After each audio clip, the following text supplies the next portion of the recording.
reason why we thought of this talk today was that we, each one of us in our own silos, have grown and are still growing in our specialities. But we do not have a forum to discuss other than totally professional matters. And for purpose of growth, I think thinking out of the box, it's so important to open our minds up to various other thought processes. So this was one of the ideas I had in mind. And I'm so happy to see so many of my colleagues who each one is an authority and is doing extremely well in his own field and has reached certain heights. Just to start, sort of give the a food for thought in the beginning, I thought it is so important that at each level, we are so tuned or prepared to keep looking up findings, reasons why a thing cannot be done, expecting people above us for giving permissions. We forget that we are all junior leaders right from the time we are, commissioned. And at each level, there are some other people below us who are looking up to us. So I think while growing in our own, we need to also let people who are looking up to us grow. And how can we do? So I think that was the aim behind putting this food for. And I'll just share my screen. Yes. Is my screen visible? Yes. So this was, it got me thinking when I was called to do a similar talk for IIM Bangalore, for IIM Indore wanted me to do. There was another program called LEAP for the IIT directors, deans, and senior faculty members. And LEAP stood for Leadership in Academic Project. And in this program, they were actually all collected together, given food for thought beyond their core specialities or departments, whether it was computer science or mechanical or whatever. And after that, they was taken for a week to Oxford to open up ideas for new thought processes. And that was where I gave them a similar talk, which I called Rule with Your Head, but Lead with Your Heart. And that was the sort of turning point which got me to thinking that can we have a similar forum within our group, and why wait for someone else to do it for us? Let us all join hands and do it ourselves. Because Abdul Kalam, I quote, "Learning gives creativity. Creativity leads to thinking. Thinking provides knowledge, and knowledge makes you great." But do we stop there? Or if great, we start again relearning and bringing in new creativity. So at the outset, I give a disclaimer that these, what I would like to express are entirely my own experiences over near 38 years, but it is intended to stimulate a discussion. And I propose to cover it up in types of leadership. How can we evolve as leaders? Personal snippets where it was always a question of the head or the heart. And then I would like to bring in how learn, unlearn, relearn help me, and then certain messages to share. I put this caricature because my children first named me Hitler too. And I thought I must claim that parenting and teaching is not a pleasant job. There's always a tussle between the head and the heart. And all of us as leaders need to remember that. So when we look at types of leaderships, we are very clear that we have one in which you push people to go ahead. There's another kind where you may be, taking a team along ahead and you're giving all the directions. So it could be autocratic. It could be giving people an option. It could be asking people which is the best option. So these are all very, very theoretical, where you have collaborative, creative, distributed, and so on and so forth. But we must remember that while we are evolving, so is knowledge. Look at the rate at which knowledge is doubling. I mean, with the Internet of Things, the doubling of knowledge is, they say now, is every 12 hours. So can we try to teach people anything? I think the answer is no. We can only facilitate learning. And when I look at evolution of an academic, or any of us for that matter, we all go through these phases where once we were undergrad students like this, carefree, roaming around, and we went on to become a little more knowledgeable as postgraduates, when became straighter and more confident. I think the most confident is the clinical tutor. Feels like a king with all the undergraduates looking up to him. The senior faculty feels now is the time. I've published, I've done things, you're very confident. And by the time already at prof, the first thing starts where you start bending and realizing the burden of not just your work in this, but starting to be responsible for your department. And by the time you become the head of the department, I mean, you have less and less time for clinical work and more time of administrative. The dean is calling, the director's commandant has issues, the DG's office is requiring to get you to do things. And by the time you're sort of a dean or a director, you're more and more time spent on administration. And when you leave from that, I've put the professor emeritus who's gone back to that bend state, but this time it's not bend of the carefree, but with the burden of knowledge. I think we all go through these phases. And during these phases, if we do not change, we are likely to become extinct. And I quote Spencer Johnson from Who Moved My Cheese.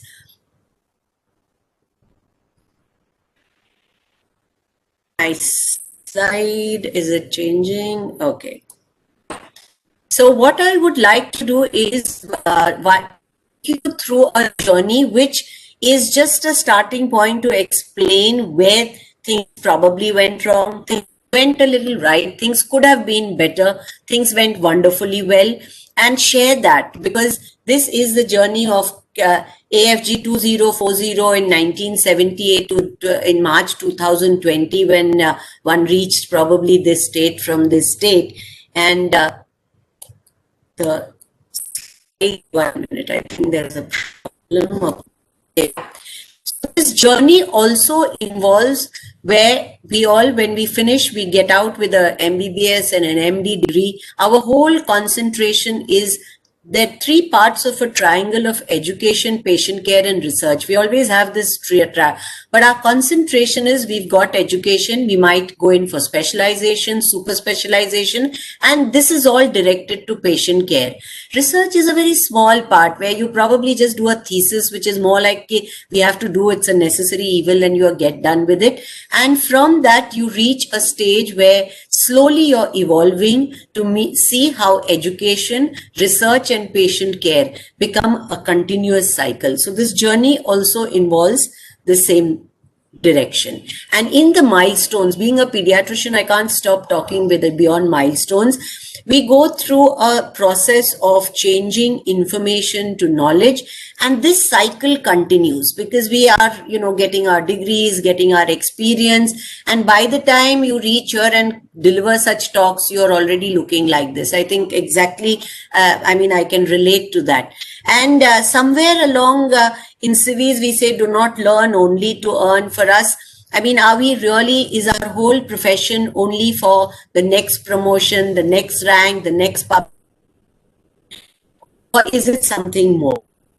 These are things we need to take time to reflect on. And at every stage, if you think time to take this kind of a thought process, you can find solutions, because there are problems at every stage which you can solve yourself, where you don't need higher ups, you don't need permissions, you don't need too much of paperwork. For that, you have to first identify, am I sensitive to a problem? Can I work towards a solution? Can my solution be fast? This is a small thing from pediatrics where we say solutions need to be affordable, feasible, acceptable, sustainable. And can I solve it alone? So otherwise get into a team. And what are the resources needed? Can I find within my own resources how to do this? So this is quickly, I'll take you through some of those things. As a young faculty or a young specialist in one of my first tenures where there were no NICUs, I thought that how can we save babies, and set up an NICU at Kharki in a corridor, and used all kinds of innovations, put mothers as monitors, puja bells for alarms, at that time, Sheila had not shown her original work, which really brought out, the effect of massage, but just out of common sense thought that would help digestion. And just with small efforts, there was no sepsis, better survival. 8 babies less than 1 kg survived within 6 months. And this paper was presented. So, I mean, this is how at every stage you find own solutions helps. And then sort of, as one went along, you kept finding, then as pediatric nephrologist, the biggest problem I found was very poor interest in bladder disorders. So started working on it, trained, it was more of a self-directed learning. So I think we all do this, and I'm sure each one of you would have a similar story. It's just that I've captured it on a slide. And more important, one started realizing the importance of data keeping. And initially it was, today we can think of keeping it online. At that point of time, my car would carry all the files of patient data, and having hundreds of patient data helped all the postgraduates take up certain thesis topics, and we could find solutions. And this particular bladder disorders, Ravi Ramamurthy, his thesis was selected among one of the best theses in the country by the Indian Journal of Pediatrics, and we found various solutions and approach which is still in vogue. The next problem I found was dialysis in children was expensive, and we wanted to start a CAPD program for children in the armed forces. So one had to create all local solutions like a weighing balance, teaching mothers how to use a pressure cooker, and things did actually work. And subsequently, we moved on to create this into algorithms which were presented for other emerging countries. So there was the AFAS principle actually followed.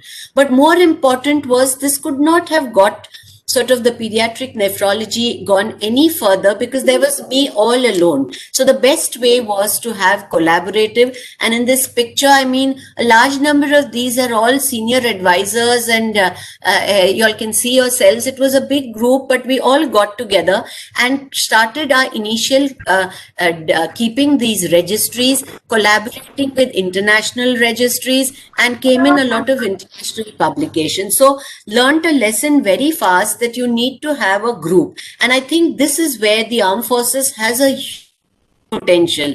We already have like cancer registries, so we can have every super specialty, the specialists getting together, creating some kind of a baseline registry. And today it is possible. If you anonymize it, security is not a problem, and we can do research for that to find our own solutions. So that is a way forward. So having achieved these minor successes, I again bring in Spencer Johnson, who says, imagining myself enjoying new cheese even before I find it leads me to it. So therefore, it's not, getting the fish to feed you, but you realize, and all of you, if you sit down to think, if you know how to catch the fish, you always find solutions. And with that background, I landed up becoming professor and head of the department. And then suddenly there was a big team to take care of, and there were a lot of ideas, but every time it was brainstorming and with very few resources. Even if we wanted to build up the department, there was my twin in pediatrics, Sheila. At one point where we were repairing offices, we both sat in the pantry and worked together. And all these people are all super specialists and doing extremely well. But it was not just about running a department, taking classes for undergraduates. We together decided we need to have a dream and put in, and sort of, you evolve as a leader the moment you start thinking beyond yourself and thinking of the department. So this was there. There was a mission, there was training, teaching, research, patient care, which was there in every department, and every faculty knows it. At that point of time, lacking was a cohesiveness. So we threw up a little competition, and again, this was Ravi's design, which won a competition, and they had a logo. So we decided, henceforth, we will be in numbers, we'll always use this logo. But more important was putting down pen to paper and developing a vision plan. And this was way back in 2006, 2007, where we gave ourselves a what we would like to see. And again, it was not one person's, it was the entire team. And after that, luckily, the younger faculty, they all in turns have been heads of the departments, and they continued taking the vision forward. And in 2021, we have a competence saying that, wow, we did it. And we are all so happy that the department has achieved 100% the plan which had been thought of in 2006. So therefore, at every stage, I think we need to sit down and put down on paper what we are, because when you're actually in that chair, you realize time is 1 year, 2 years. But if you already have the ideas and you've collectively put those ideas to pen, and everyone works towards a success story, you really get it.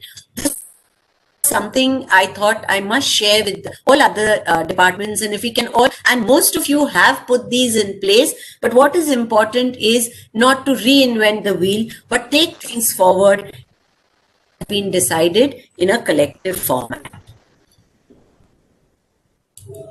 And there, as part of it, we started with a level 3 accreditation of our small NICU, then set up a part of the pediatric ward became a PICU. And look what it's now. This is the NICU of Southern Command, and it's going to get even better once they move to the bigger hospital. But what else did it lead to? The young specialists who were all postgraduate residents at that point of time got together and found another problem. There were no Indian nomograms for neonatal jaundice. And under an AFMRC project, they have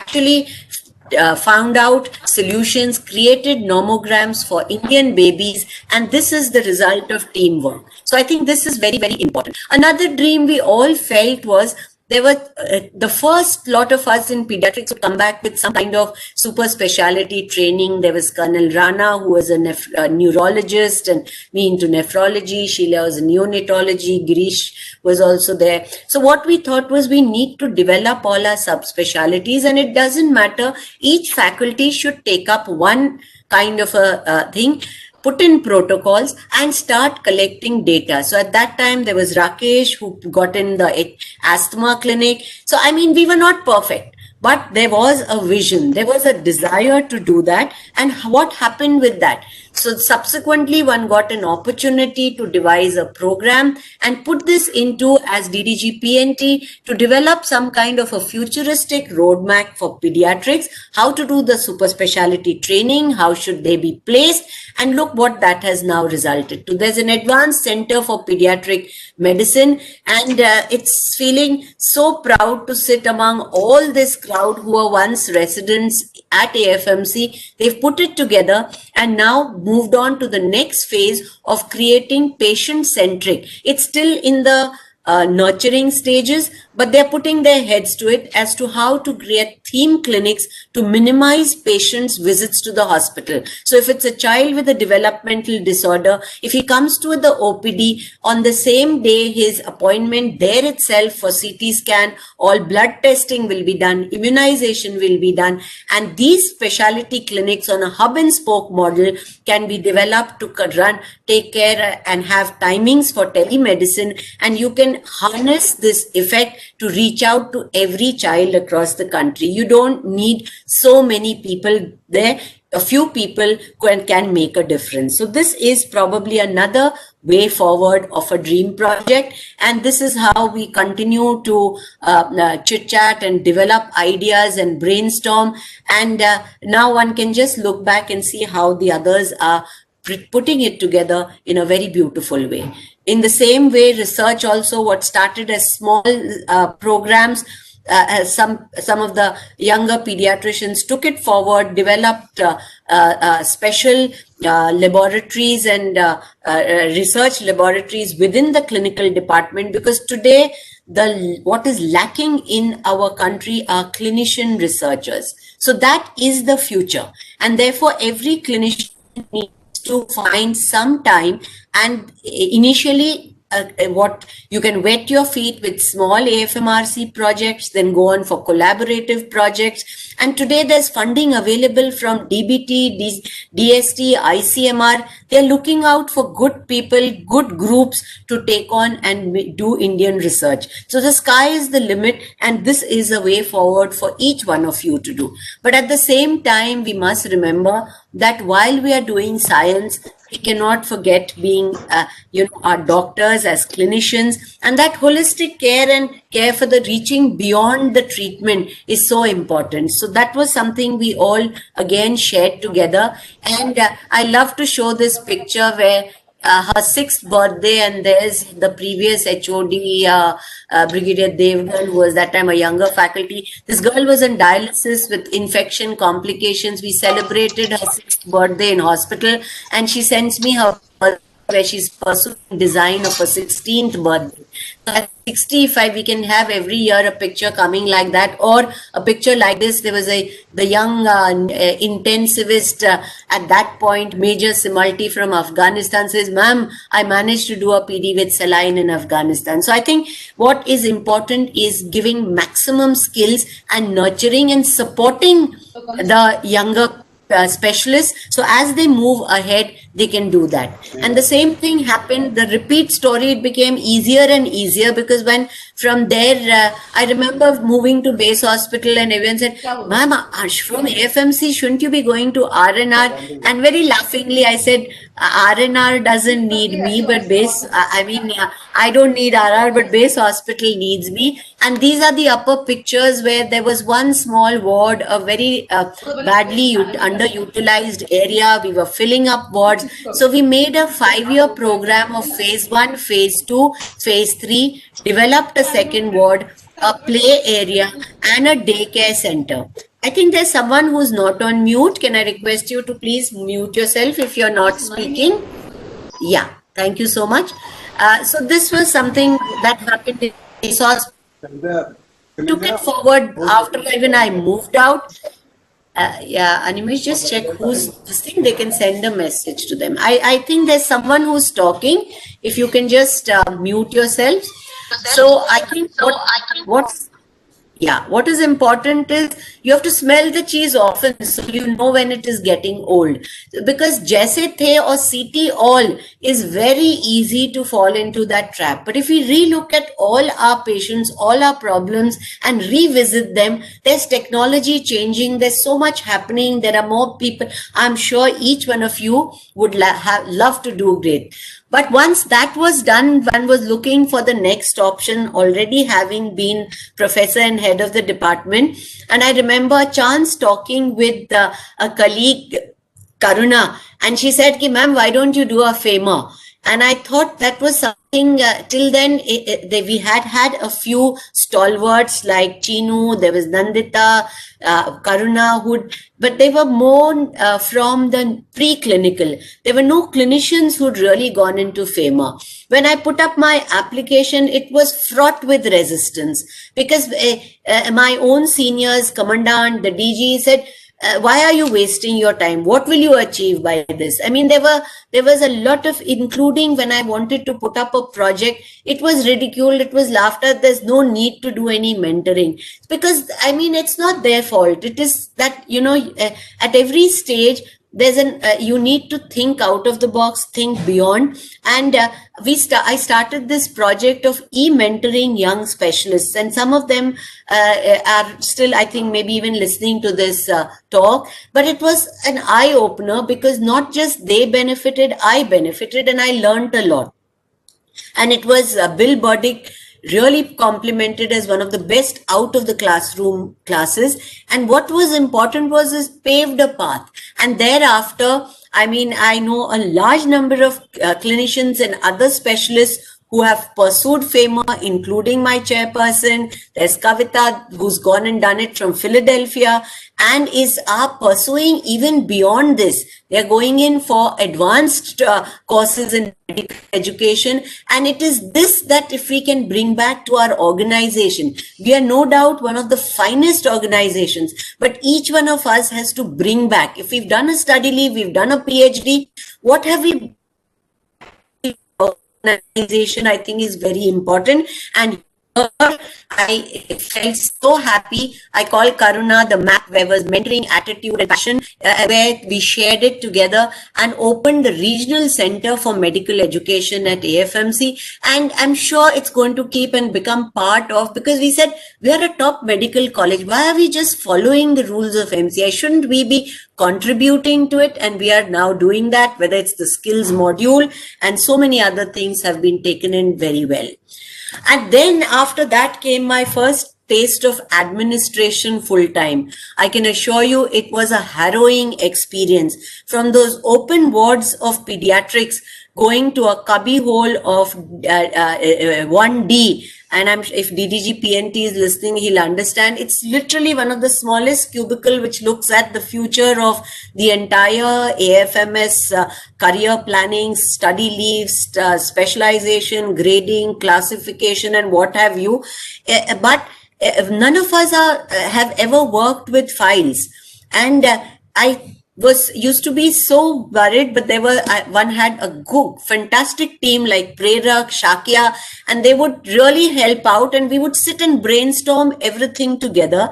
And then I realized one simple thing, that for a clinician, it's so much easier because you look at file like patient. So there's a problem. What does it say? You look at past history, you turn the back pages, and you look at a little bit of a family history if there are linked files. And then you come to some kind of a, examination of the case. If you do not still understand, you send back for some investigations or some extra inputs. And then you come to a conclusion and give some kind of an action plan. And if we followed that, it came out so meticulously. So it was something which one learned on the job, and I thought I must share it with you. And all of us tend to be a little skeptical. Why should I leave my specialty? But I think it's only when we bring this expertise of a clinical work, of teaching, and we come back to administration, can we take our organization further? And this was, this is a lovely picture where one got to go with the DG for signing in the USU, and for 2 years thereafter, huge number of officers attended, funded by the US, and we need to take that forward. So I think it is very important to this thing. There are very frustrating moments. There are ideas which are, because the only difference is when you treat a patient, the patient gets well, or your immediate response. The file has a habit of going into a spiral in one big black hole, and you may not know. But I can assure you today there are a lot of initiatives done, whether it's the pharmacy training, whether it's the paramedical training, whether it's the dental recruitment, things which had put up ideas, put up on file, or the online process, the computer-based examination for study leave. So there are n number, and they are continuing each one. And I'm sure today the DGPNT has so many new ideas. That is how the organization will grow, and we must share our ideas and take it forward.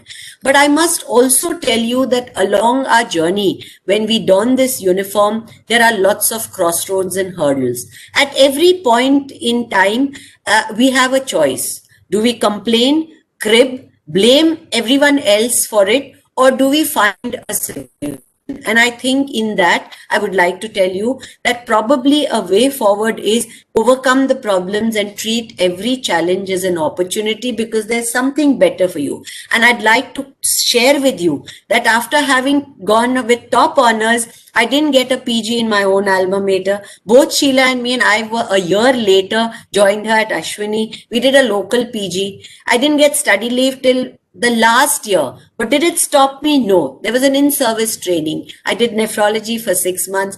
One also followed up by spending a lot of annual leave, sometimes a furlough, going for doing these small internships, training myself, because that was something I could do on my own. So I think it is important not to just leave everything that I should get it, but what can I get for myself is important. And when you do that, you realize that you go beyond being affected by it. And in that, I love to quote this Japanese art of kintsukuroi. This is that this pot, when it gets damaged, they have this beautiful art where they use golden glue to fix it. And look at that pot, it looks more beautiful. So I think it's important to be damaged but not to be destroyed, because you come out stronger. So whether it was, there were 24 years, I didn't get a posting with the spouse, but we sort of didn't, and there are lots of you going through it. So each time finding your solution and remaining positive requires a lot of strength, but you have something to look back when you finish that journey and you come towards the end, that you did it because you did not let the system get to you. I think nothing is perfect, but we are almost there, and it is for us to make each other better and each other perfect and take on this journey together. And in that, I think the medical officer training, we're used to doing multitasking, and in like a way with no gender bias, Sheila and me would laugh and say we have one extra chromosome, so probably the woman with all her arms can multitask even better, and we use that to advantage. So I think this is something that we need to develop. Now, having got through that journey, one landed up one fine day as the dean of the alma mater. Wow, that was really the aha moment of life. And but at that time again, the little mouse came to say, the quicker you let go of old cheese, the sooner you find new cheese. Was I going to just continue doing the same thing because I had a bigger canvas, or was I going to think bigger? I think that was the question that we all get to, and we keep on having to rule between the head and the heart and find that real balance. But more important, we need to learn, unlearn, and relearn. So there was a lot of things one had to give up. I could not continue seeing myself as a pediatric nephrologist, or for that matter a pediatrician, because every department, every specialty, now it was one department. And I quote Albert Einstein, who says, a person who never made a mistake never tried anything new. So with that philosophy and a wonderful team of all the heads of the departments, faculty, one went on to try a whole lot of new mistakes, because it was important to create an ecosystem where we can make mistakes and learn from them. The question was how to create an environment where Rabindranath Tagore's poem comes to mind of the mind is without fear, to ask questions, to do that, and how to make students and young officers resilient, good citizens. So the philosophy had to be now transmitted to a whole lot of students. I was just one of the team members. There was a whole lot of faculty available and a set of wonderful students. It was important. And therefore started my journey by spelling out very clearly what the students needed to do, what they need, what I expected out of them, and having that you have, being strict, what you could do, but most important, that to get them on track should you falter as a parental, because especially at AFMC, I realized, and I told the students that there are two roles that are no goodiness. One is parenting and the other is teaching. And being a residential college, we as faculty are both parents and teachers for the students. So we have to give them their freedom, yet watch out for the telltale signs. And we have to teach them to dream before your dreams can come true. And we started with the admission process, which was an age-old process. And because we changed over to NEET, I remember the first year I took over as DDG PNT, we had a major problem. The last seat for the girl was filled up from the third waiting list, where everyone held their breath whether it's going to go waste. So we changed quite a few things of the way it's conducted, the way we interact, the way we welcome the parents, and quickly finish it in 7 days along with medicals. And lo and behold, consistently last few years, and even this year, DDGPNT told me that the complete admission was finished and the girls have all been from the first list. I mean, look at the change we could bring in by tweaking the process, and it stood. And I'm sure others after me have added even more better things, and it's going on extremely well because the results are there to show. That came the next big dream, that AFMC was such a fantastic organization. But the four of us, these first four picture that you saw, we sat together and brainstormed. We need to be having a meaningful thing, because ours gets disciplined. Move out of publications, don't come under one head of AFMC. So we need to take research to the next, and it has to be multidisciplinary. AFM project standard in which departments are told, put up a project and it's forwarded basically to the PI. Could we look at problems as a group, solve them as a multidisciplinary approach? Could we go beyond AFMC? So there was already an initial startup which General Velu Nair had started with NCCS. So we thought, why not delve on it? So we went on and made rapport with CDAC, NCCS, NIV, ISER, and it was always a team effort, and there were lots of people who'd come back with PhDs but had not had an opportunity to take that forward. And therefore, with this in mind, we developed the multidisciplinary research and put this unit with timelines. So it was, and every year, whatever was put in ensured that most of it was achieved. Some of them are going a little slower, but there's a roadmap. There's a roadmap, and this is the future, because tomorrow's institutions are going to be not by the traditional NAC, but there's going to be an NRF, which is going to be overarching. And I've pursued to the document where it's most important. They're going to be documented by how much is the extramural funding, how many PhD students. So we had thought about it in 17, and that really needs to be taken forward. And that is the way forward. And you are the people who can do it. And amongst you are going to be the future DGs, the future people, and there's going to be dreams for you to put in. And we have some excellent facilities like this. We got funding from VSM also for taking the Yoga Nidra that Karuna had done a PhD in, and we have a sleep lab. And I think we need to. And the ecosystem did get created. We had lectures on IPR and how to set up this. Shekhar Nima was looking into it. And sure enough, one of our cadets, Nishant Raman, filed the first patent by an undergraduate. So I think it is so important to create that ecosystem where the mind is without fear, where people can experiment and take it further. And I think it was, again, there are all the heads of the departments diving deep into the curriculum, and we thought, let's make education fun. And I even made these teaching videos where I got to act like, got back to my college days of dramatics club and became the ward Saika.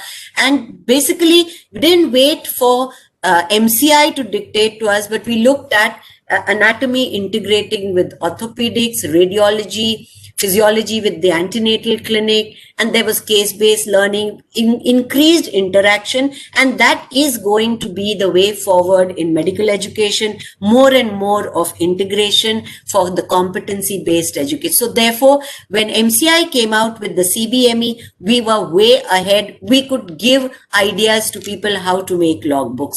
And it was not important only the head. So we brought in a few of these ceremonies like the white coat ceremony, cadaver as a teacher, to bring in, because the cadets go into such a spin of just trying to get their degree, going through those 4.5 years, there is no reflective practice. So we tried to introduce that. It was in this thing, and I'm sure with time these will all develop further. Brought in Umang, the student counselor, and found excellent results because we did not have a single problem for those few years.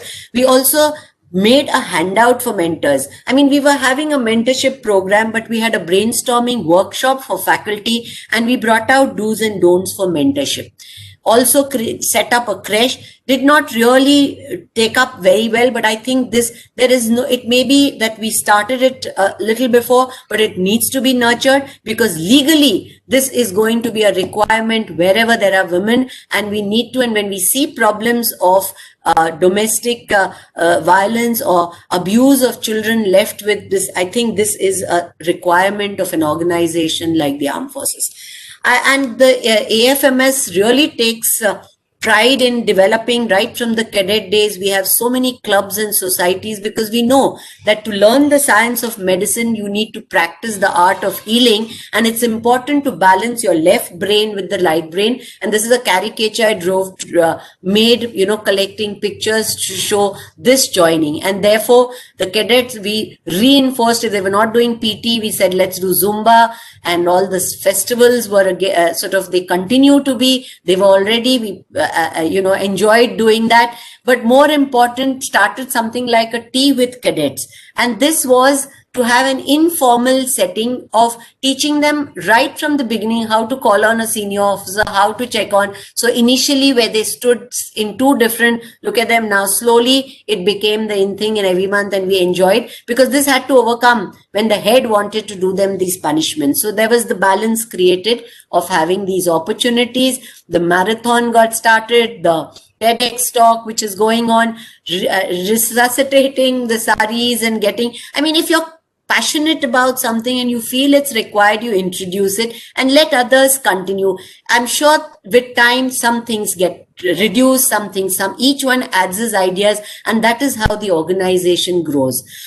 From there, one was when the DG said you have to move out, I volunteered for Northern Command, because one felt that serious soldiering is required, and everyone, even the DG, was surprised. Are you sure you want to go there? It's not easy. And I said I did want a challenge, but going there has been the biggest learning experience of my life. And I'd like to tell all my colleagues that if you must, please spend. I had a fantastic team. Brigadier SK joined me later, and there was General Jha. What is being done there's actual soldiering. You're a soldier, doctor, teacher in the true sense in Northern Command, and I found it amazing. And taking knowledge there to look at problems like frostbites. This was General Jha who worked out all the trauma received, and we looked at reasons for the fatal, non-fatal. So your research mind can continue in all, and we found simple solutions of teaching MOs how to put in a needle in the chest for reducing pneumothorax. It was one of the best, and out there came up large ideas for large number of more projects which are ongoing. And Pratibha is taking on this project of looking at the epigenetics. There's something going on the gut microbiome in high altitude. So it was a huge eye-opening. And unless we, people who are in this thing, as we go senior, we have to take our knowledge to these places and bring back our experience to the headquarters. I think that is important. Now came the DCIDS Med, and I was in search for a new role. What is it to be a teacher, a leader, a coach, a connector, a mentor? I mean, you have to do so many things it was a chair where it could give me the opportunity to take on things much more. But I quote Dolly Parton, because I would like each one of you to think that each one of you is going to keep on rising up. And if your actions create a legacy that inspires others to dream more, learn more, do more, and become more, then you are an excellent leader. And I'd like to think myself as a decent leader by continuing, even after retirement, seeing all of y'all and the younger faculty doing amazing things, taking on these new roles. So but to my, I don't know if it was luck, there was this, and the minister announced a war against corona, and the CDS requested me to look into these aspects. And again, it was excellent teamwork by a very dedicated specialist of at AFMC. Anyone I reached out to sent me protocols as fast as they could, and we could get together, and the DG's office, and we putting in these ideas. In a matter of no time, the hospital was set up and run so beautifully by the faculty that I tried to do my best by seeing that at least some of them get a special recommendation, a commendation card by the CDS and CIS, because they've done fantastic work. But beyond that, got an opportunity to work on a lot of other ideas. One of them is the mathematical model, which I'm working with the IIT professors at Hyderabad and Kanpur. And we have just today, after this at 5 o'clock, I have a meeting. It's being regularized as a special center of excellence for a virtual modeling center, and it's being given funding of 5 crores by SERB. I've just got the news today. So I think this is how and this is a very India specific model where we are picking up undetected, removed, and tested positive cases. And we could model all other countries. We've published this in IGMR, and there's a paper submitted to PNAS, which is one of the highest scientific journals in this. The other issue, again, where a lot of collaborative work was done is the launching Sehat, the telemedicine. I know it has not taken up in a very big way because any new thing takes time, but this is the future, ladies and gentlemen. But when we wanted to in COVID times, we could roll it out, and 10th May we thought this to be done, and 28th the people was launched. Have been done without. The name Sehat was given by our cadet. He's the, I think, CCC Suyash. Suyash, right? Yeah, Suyash. And Animesh, who was there, I said we need a picture of all three services cheerfully using digital technology, and we got the logo from them. And that's a small team of 4 officers in the IDS headquarters who could roll it out. And now our main version is ready. We're having webinars. And so this is what I would again repeat, a team on a mission mode can achieve anything. So we need to do that. This is how our OPD works. And we are taking to training one of our webinars again. We've already tied up with Telemedicine Society of India, done 2 webinars, and we'll do more so that all officers are in sync with the guidelines. The national guidelines, having been part of the BOG, had made them. So we quickly made them for the armed forces, approved by the DGAFMS. A project Aushadhi is going full steam and dot on time because again it's teamwork between headquarter IDS and the office of the DGAFMS. And April, what we had to do, it's bang on, and a project of almost 3-4 crores was all complete from inception to roll out in 2.5 months time. So I think where there's a will and a team gets together, we can do it. Our recent thing has been the CBRN online training module. If something COVID has taught us, it has taught us that we can do things online. Let's stop pulling out people. We did it in the afternoon so the medical officers could remain and see their sick report in the morning. We need to do more and more of this. We need to convince the security people that knowledge network is different from military network. As long as we are not using classified information, we should be permitted to do these online courses. And this was a which was again running, and we are now running the next one for ORs as well. Another piece of teamwork, again, I keep bringing in teamwork because if there's one message I'd like you all to go back with is that let's collaborate, because individual brilliance is of no use without collective competence. And this was 20 pediatricians got together through webinars and VCs and conferences, and we have prepared the draft report for comprehensive childcare in the armed forces for enhancing the care of children with chronic ailments, identifying hospitals, classifying diseases, which places they can be posted, what should be the posting policy, housing policy. So this is something which the AG, COP, AOP are all working on. There's someone peeping, just check why. The future, I would like, before concluding, I'd like to take you is the National Digital Health Mission, which is what is in the offing, and we are soon going to be, that it's a question of time, but we will have to be boarded on. We objected to Aadhaar, now Aadhaar was pushed down. So therefore, we will have to join the National Digital Health, and we already have most of these in place. And in that, I see an opportunity because we are 1.3 million armed forces. Digital health is the way forward. We need to have a joint preparate. We should stop fragmenting ourselves as blue, white, and green. We are armed forces medical services and need to work together. And in that telemedicine, we should have basic discharge summaries, opinion, images, and we have already a CDM study has been completed, and we hope to be able to push this forward. And this is how it will look like.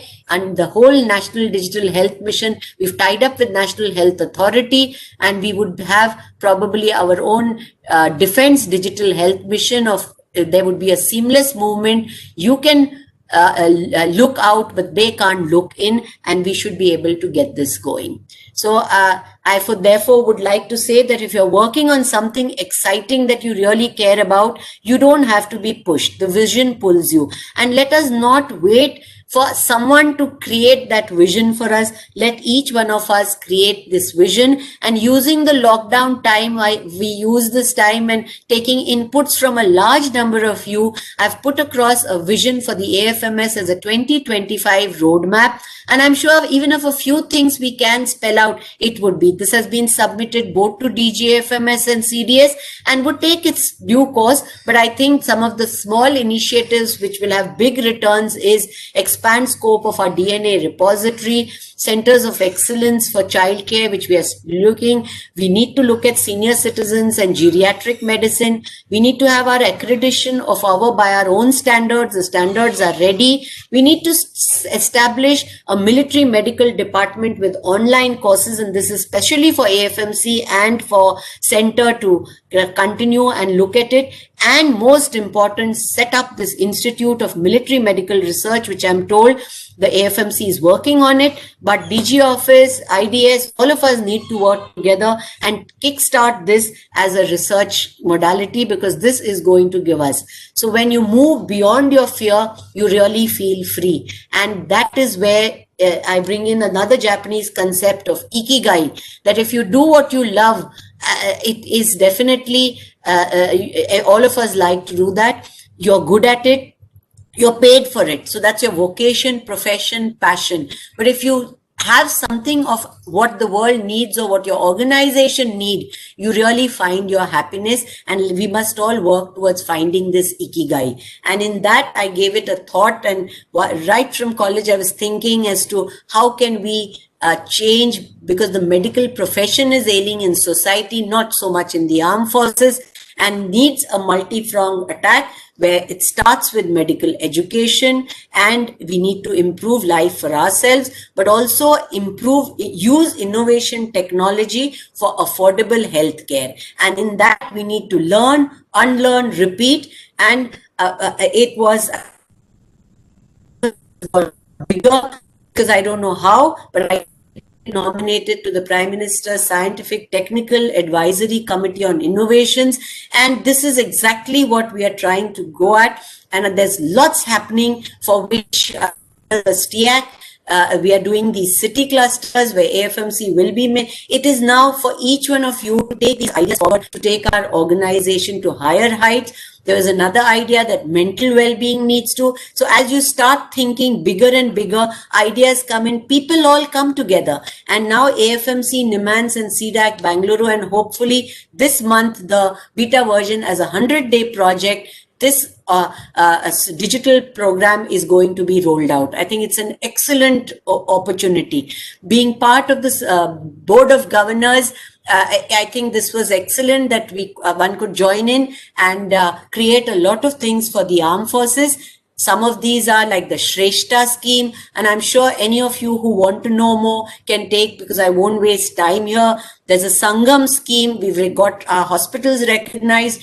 All our smaller hospitals, they can collaborate with district hospitals and medical colleges, and people will get teaching experience even when posted to smaller places. So these are some of the things. The armed forces sort of had a brainstorming session at AFMC. I took their ideas and wrote up the whole paper for the next exam for the country, and the NMC is going to roll that out. So we've been able to do a lot.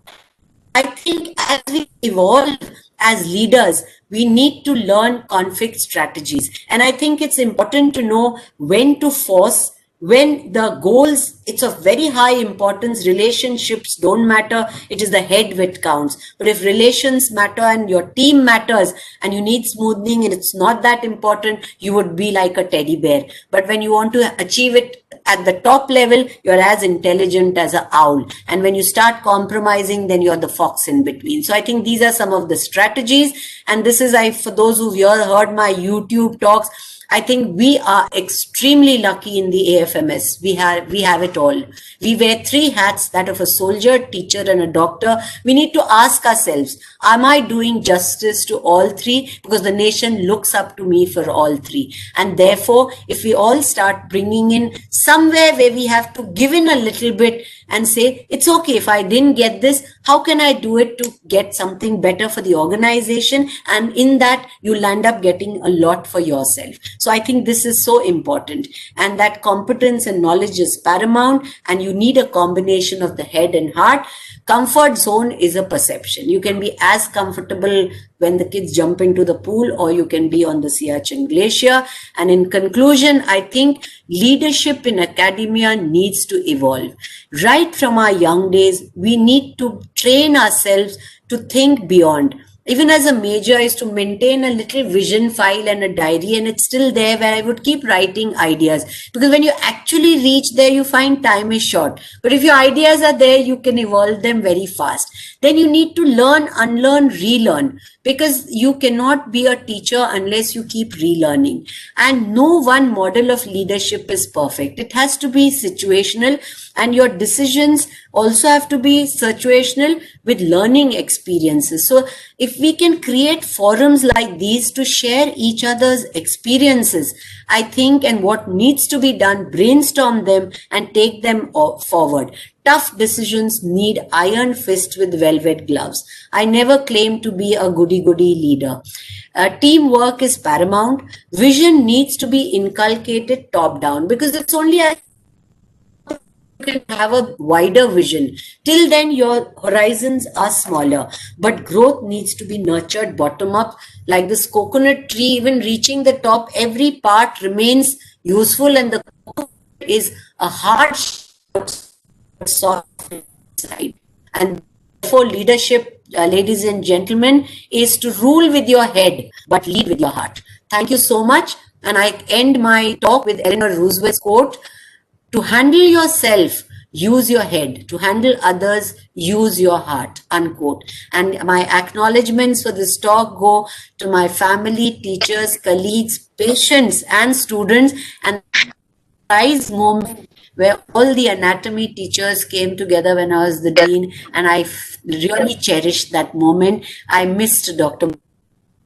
and God rest his soul in peace. Thank you so much. Jai Hind.